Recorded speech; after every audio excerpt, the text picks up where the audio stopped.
Turning to national issues, and questions have been asked already this morning, but obviously this is for viewers who didn't see that and voters who didn't see that either.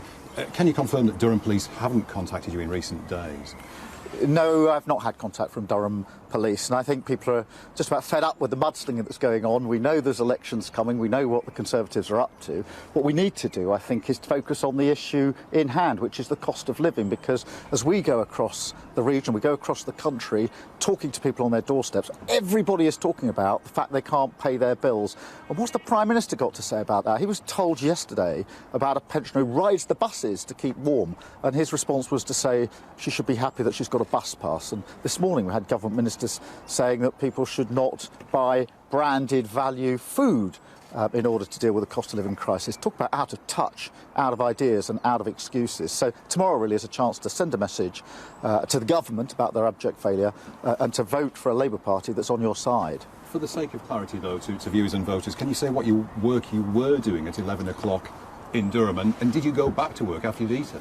We were working, we stopped, we ate, no breach of the rules, no party, and I think that's enough of the mudslinging from the Tories on this. Let's focus on the issue in hand, which is the cost of living crisis, to which they've got absolutely no answer. We've got clear answers on that. The Prime Minister is suggesting that pensioners should ride the buses to keep warm, and ministers are suggesting that families should stop buying branded value food. I mean, talk about out of touch and out of ideas and out of excuses.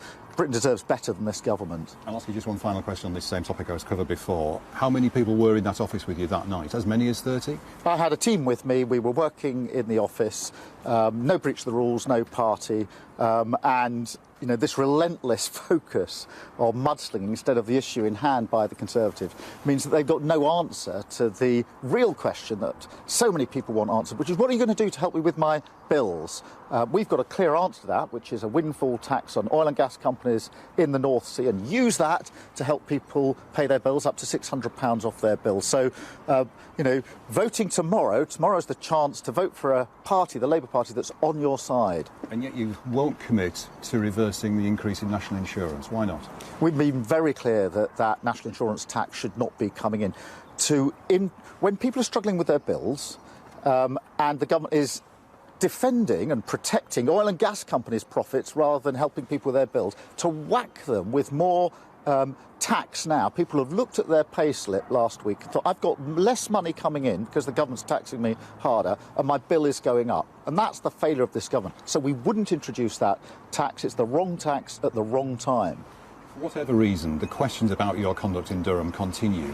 Do you worry that those questions, that as they continue, are distracting from your core message? What this mudslinging tells me is that the Conservatives have got no answer to the central issue, which is the cost of living crisis. If they had an answer to that question, they would give it. And if they spent as much time and energy and focus on that issue, they'd be doing a service to millions of people across the country who can't pay their bills.